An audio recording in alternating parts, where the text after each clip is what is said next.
Bienvenidos una vez más al canal de la física. Un bloque de masa m se encuentra sobre un plano inclinado sostenido por un resorte y unido a otro bloque de masa m mayúscula mediante una cuerda inextensible y de masa despreciable, debería decir. En la forma como se indica la figura, inicialmente el sistema está en reposo con el resorte comprimido a una distancia de sub cero. Veo que se han olvidado de darme la constante K del resorte, pues vamos a escribirla por aquí, la constante K del resorte, porque nos hará falta. Entonces dice, el roce entre el bloque de masa m y la superficie inclinada es despreciable.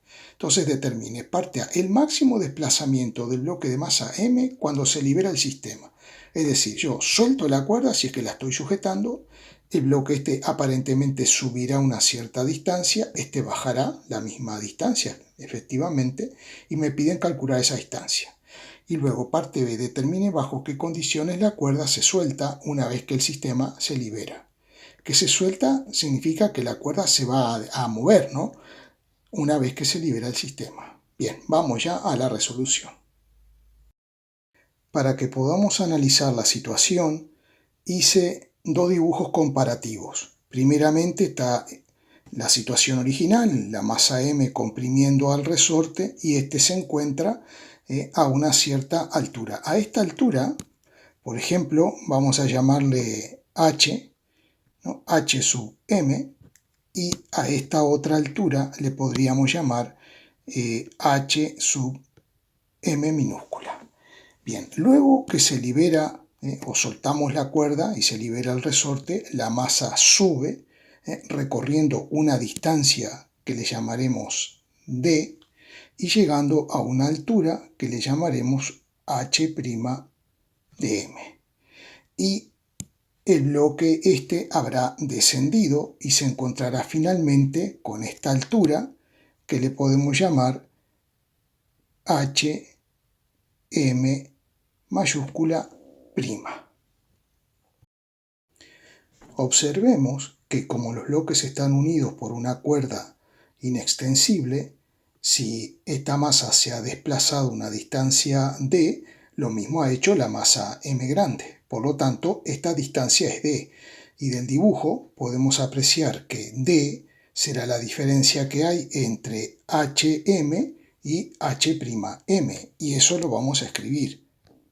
D es igual a h sub m menos h'. Por otro lado, aquí vamos a tener un angulito que le vamos a llamar el angulito tita porque es exactamente el mismo. Dado que tenemos una recta y dos paralelas, estos dos ángulos son iguales por correspondientes entre paralelas. Y esta distancia que tenemos aquí, este cateto opuesto al ángulo tita, no es otra cosa que h' menos h sub m. Y por lo tanto, como tenemos un triángulo rectángulo, podemos plantear que el seno del ángulo tita será igual a h' m menos h sub m sobre la hipotenusa, que es d. Lo que pretendemos calcular es d. Entonces, como no hay fuerzas disipativas, la energía mecánica se va a conservar.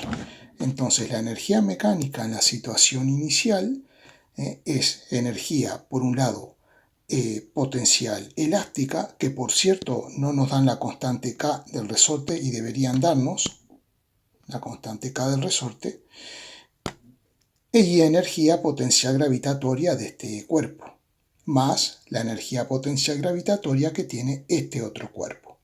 Luego, en la situación final, este cuerpo tiene una cierta energía potencial gravitatoria y este todavía conserva una cierta también energía potencial gravitatoria porque se encuentra a la altura h'. Entonces vamos a escribir esa igualdad para la energía mecánica. Nos quedará K por d sub 0 al cuadrado dividido 2, que esta es la energía potencial elástica almacenada en el resorte, más la energía potencial gravitatoria almacenada por la masa m, que será m por g por la altura h sub m, más la energía potencial gravitatoria almacenada por esta masa, que será m por g por h sub m.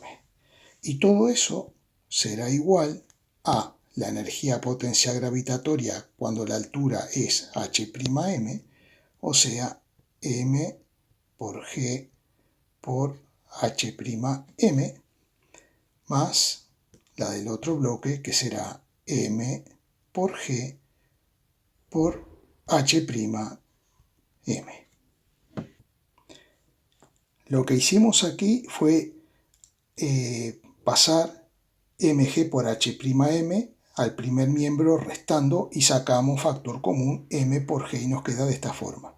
Y transponemos este término al segundo miembro restando y sacando factor común m minúscula por g, nos queda h'm menos h sub m. Y ahora vamos a trabajar con esta expresión y con lo que tenemos ahí arriba.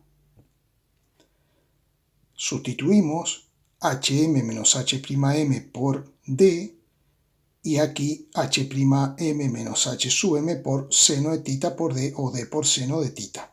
Ahora agruparemos términos en d y despejaremos.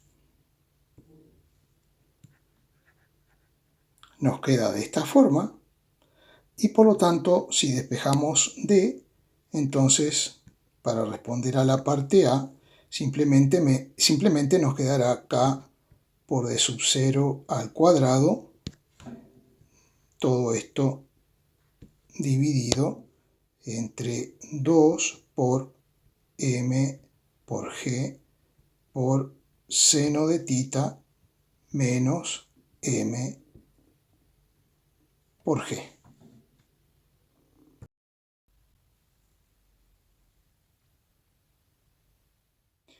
Bueno, la segunda pregunta es en qué condiciones se suelta la cuerda. La pregunta está bastante mal formulada, ¿no?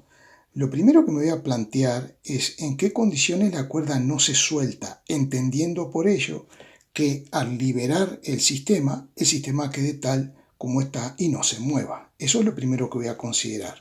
Entonces, lo primero que voy a dibujar son las fuerzas que están actuando. Para este bloque estaría actuando el peso, vamos a llamarle P sub m,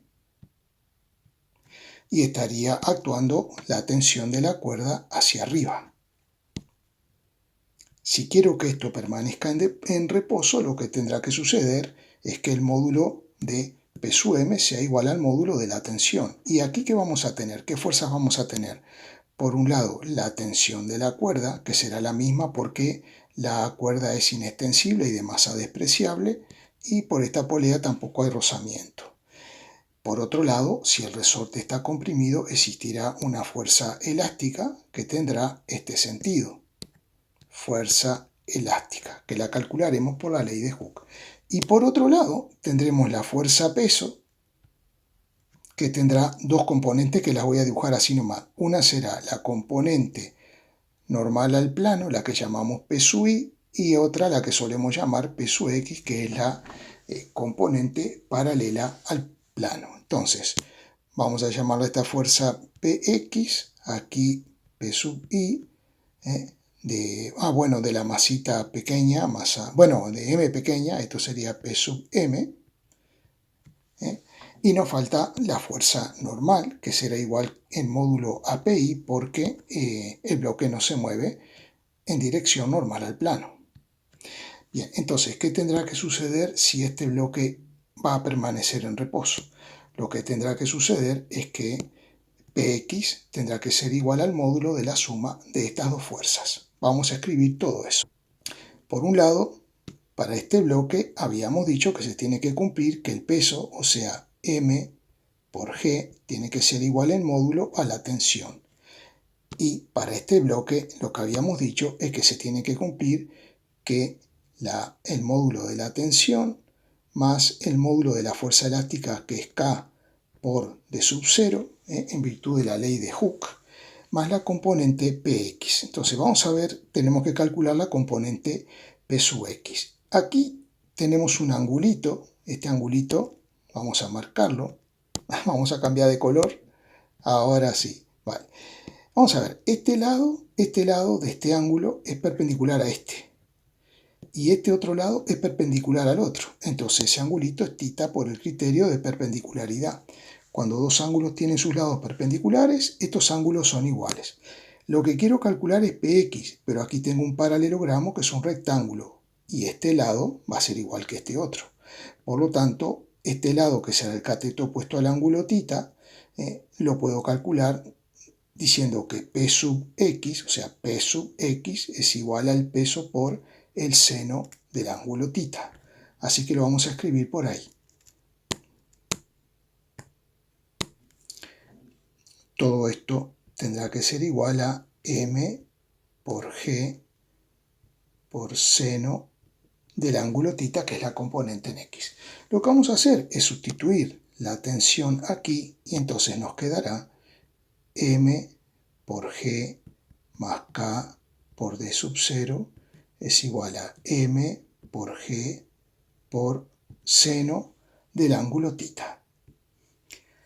Ahora despejaremos d sub 0, que es la distancia que está comprimida del resorte, para la cual al liberar el sistema no se mueve. Entonces vamos a llamarle d sub 0' para distinguirla de la original de la letra. Y vamos a despejar. Entonces queda claro que para este valor de d sub 0, si yo libero el sistema no se va a mover. Entonces, si quiero que efectivamente el sistema se mueva, lo que tengo que lograr es que d sub 0 sea mayor. Con eso, este término se hace más grande y todo lo que tengo de este lado es mayor que lo que tengo de este lado. Por lo tanto, la suma de estas dos fuerzas va a ser mayor que Px y cuando yo suelte la cuerda efectivamente se va a liberar. Es decir, que entonces lo que va a tener que suceder para que la cuerda se libere siempre es que d' sub 0 va a tener que ser mayor que esta expresión que estamos mostrando ahí. Bien, espero que se haya entendido. Si les ha sido útil el vídeo, me podrían dar un like, ya que me he tomado el tiempo de hacerlo. Y como siempre les pido por favor que se suscriban dándole al cuadradito rojo y así me ayudan a seguir con estos temas. Muchas gracias.